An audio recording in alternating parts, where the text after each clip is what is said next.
Hello my YouTube channel followers and viewers. Today I will show you how to extract an audio file from a video file. I will use the FFmpeg program. It's a simple and quick operation I'll show you right now. I will open the folder where the FFmpeg program is located.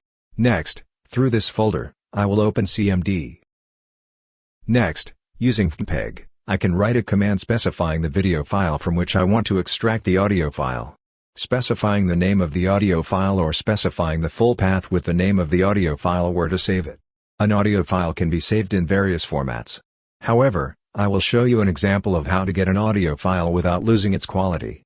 Right now I specify the path to the video file and then with the command vncodec copy I specify the name of the audio file or the full path with the name of the audio file where it will be saved.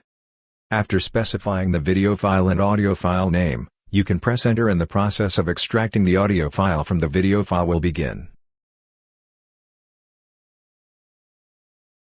As you can see, an audio file was created in the folder. Next, I will show you the video file and show you the audio file for comparison so you can make sure the audio is from the specified video.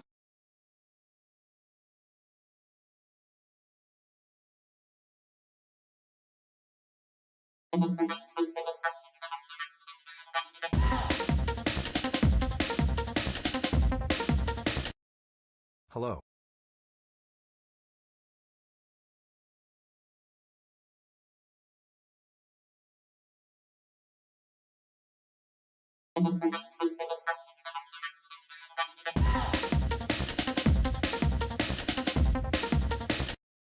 Hello, today I will tell